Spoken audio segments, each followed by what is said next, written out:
guys, kembali lagi bersama Olin. Kalau ada yang belum tahu, aku ini sekarang tinggal di Melbourne dan udah tinggal di Melbourne selama 3 tahun. Aku juga kuliah, baru selesai kuliah. Maksudnya bukan baru selesai kuliah, aku baru graduate di tahun kemarin. Tuh, padahal udah selesai kuliahnya dari tahun kemarin juga. Ya seperti itulah. Jadi topik kali ini aku nggak ngebahas soal kuliah, tapi aku ngebahas soal berapa sih biaya pengeluaran aku selama di Melbourne per bulannya. Jadi kalian kalau ada yang penasaran, berapa sih per bulannya yang aku keluarin gitu, orang-orang sini keluarin, student-student sini keluarin. Ini aku kira-kira biaya aku waktu masih student ya. Jadi pertama itu biaya rent yang paling gede menurut aku. Kalau kalian memang bisa nyari rent ya dengan harga murah, contoh sekitar 150 sampai 170, itu menurutku termasuk murah.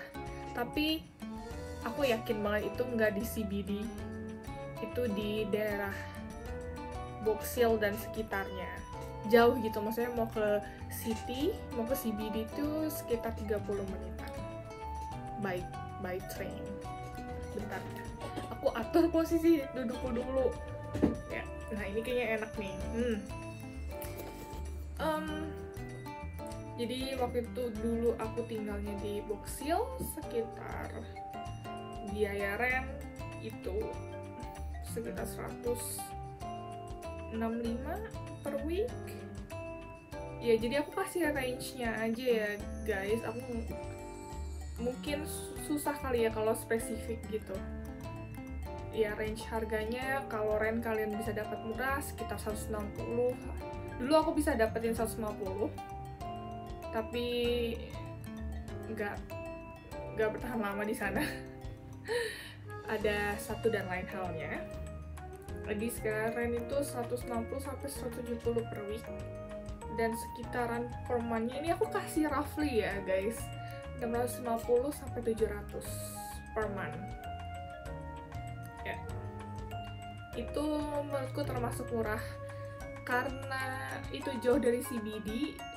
Kalian harus bayar transport untuk ke kampus atau ke CBD, karena mostly kampus-kampus di University Melbourne itu banyak kan di CBD, banyak kan rata-rata, nggak semua. Kebetulan aku kuliahnya di Swinburne dan itu di suburb, jadi tetap harus traveling, harus traveling gitu. Jadi aku harus bayar harga untuk transport gitu. Aku ngalahin transportnya gitu, aku nggak apa-apa bayar mahal, tapi bukan mahal, nggak, karena belum tentu setiap hari aku bakal ke kampus kan, karena kan udah ada jadwal. Mungkin itu bisa dikurangin gitu, bisa dihemat lagi. Nah, harga transport itu per month-nya 150 dulu, dan per minggunya sekitar 42-an, sekitaran itu. Tapi nanti kalian bisa cek harga Myki-nya per minggu berapa lebih tepatnya. Dan per harinya aku inget sih, per harinya sekarang $9.20. Dulu harganya $9 sih, sekarang udah naik 9,2-an ya. Jadi kalau saranku, misalkan kalian ke kampusnya cuman 3 kali, menurutku mending bayar transportnya per hari aja gitu, jadi nggak rugi amat. Kalau emang kalian sering traveling, lebih murah emang bayarnya langsung seminggu atau nggak sebulan gitu. Kalau dihitung-hitung lebih murah, lumayan lebih murah sedikit. Terus pulsa sekitar 35-45 per month, itu tergantung mereka ada dealnya apa. Biasanya tuh mereka tuh ada deal-deal baru gitu loh, yang ada yang lebih murah, gigabyte-nya lebih banyak maksudnya. Jadi tergantung gitu loh, nanti pas kalian datang ke sini ambil plan yang mana gitu. Aku masukin di sini 35-45 per month karena aku pernah ngerasain bayar sekitar $45 per month gitu. Terus buat makanan itu kalau masak itu sekitar 150 sampai 200. Again, itu tergantung sama kalian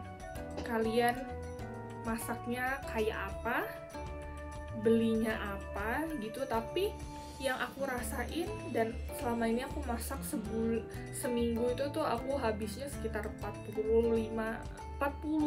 itu paling mahal, sama jajan-jajan dikit gitu. Itu udah ditambah jajanan dikit gitu, sekitar ya seminggu 45-an. Jadi ya kalian bisa hitung sendiri, tapi aku masukin di sini sekitar 150 sampai 200-an per month-nya tuh.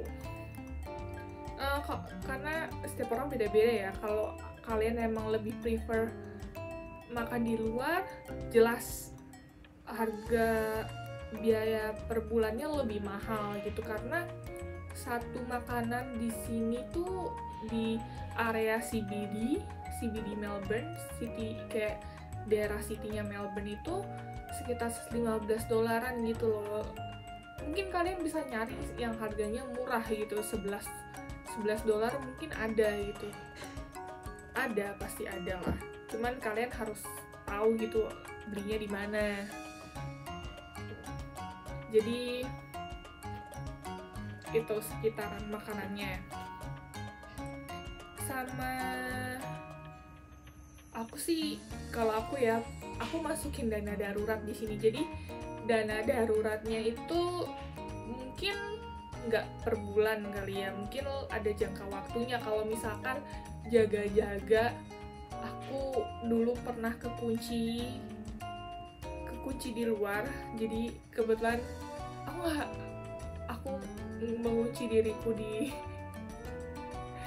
luar, jadi aku nggak bisa masuk ke kamar, dan aku mau nggak mau ngeluarin biaya $100 lebih untuk ngebukain pintu kamar aku itu, yang kunci kamarnya ada di dalam kamar ini begitu. Jadi kayak situasi yang aku tuh nggak bisa kontrol gitu loh, dan itu aku masukin biaya dana darurat atau biaya daruratnya aku gitu. Jadi untuk jaga-jaga kedepannya, misalkan kalau kalian makannya lebih dikit gitu, maksudnya lebih dari budgetnya kalian, misalnya kalian per hari budgetnya seberapa tapi kelebihan, maksudnya belinya lebih, kalian bisa ambil dari dana darurat kalau gitu menurut aku sih ya. Tapi itu aku kayak terserahkan kalian gitu loh, kayak mau ngelola dana daruratnya kalian tuh kayak gimana. Cuman kalau bagi aku, budget makan segini ya udah budget makan segini gitu, aku nggak otak-atik, dan ya gitu dulu aku cukup pelit sama diriku sendiri. Tapi mungkin beda-beda tiap orang ya seperti itu. Tapi sekarang udah nggak pelit sama diri sendiri karena udah bisa kerja sendiri ya gitu lah. Jadi setiap orang beda-beda ya guys. Ada yang budgetnya emang budgetnya banyak gitu karena orang tua yang kasih, ada budgetnya emang minim karena mau ngebantu orang tua supaya nggak ngebebanin banget. Mungkin ini video tuh tepat buat kalian. Sejauh ini aku ngeluarin itu sekitar 800-an, tapi kalau budget yang aku hitung-hitung di sini sendiri sama dihitung sama dana darurat itu 985. Biasanya itu lebih lebih kurang dikit gitu loh di aku nggak pernah ngeluarin sampai 1.000 gitu, 1.000 lebih itu tuh nggak, jarang, bahkan kayak nggak pernah waktu aku student di sana. Jadi kalau budgetku mungkin sisanya mungkin bisa ditabung buat keperluan lain bulan depannya, seperti itu ya. Menurutku itu termasuk hemat ya, sekitaran itu. Kalau emang kalian ngerasa rentnya kalian mahal, kalian bisa pindah di tempat yang lebih murah dan lebih nyaman. Itu bagus lagi untuk mengepres budgetnya kalian per bulan gitu. Jadi kalian bisa pakai untuk uang makan di luar gitu, mungkin seminggu sekali gitu. Jadi itu biaya pengeluarannya aku selama aku tinggal di Melbourne per bulan. Jadi case-nya ini aku tinggalnya bukan di CBD, jadi berbeda banget sama teman-teman yang tinggal di CBD gitu. Mungkin bisa jauh lebih murah, bisa jauh lebih mahal. Setiap orang punya caranya sendiri dalam mengatur keuangan, dan bagi aku cara aku adalah cara yang tepat gitu. Mungkin bagi kalian mungkin enggak, atau kayak gimana, aku kurang tahu. Cuman aku cuma sharing di sini biaya pengeluaran yang aku keluarin selama sebulan, setiap bulan maksudnya. Jadi kalian ada gambaran gitu loh, kalau misalkan kalian ada planning buat tinggal di sini sebagai student atau sebagai pekerja, mungkin video ini tepat buat kalian untuk nabung biaya pengeluarannya kalian mungkin di sini gitu. Jadi kalian ada gambaran lah menabung berapa buat kesini gitu. Jadi semoga videonya bermanfaat buat kalian. Terima kasih udah mampir di video ini. Kalau kalian suka, mungkin kalian bisa klik like. Dan kalau kalian ngerasa ini ada manfaatnya buat kalian, dan mungkin buat teman-teman kalian yang mau kesini sebagai student atau sebagai pekerja, kalian bisa share. Udah itu aja sih. Thank you banget. See you in the next video. Bye.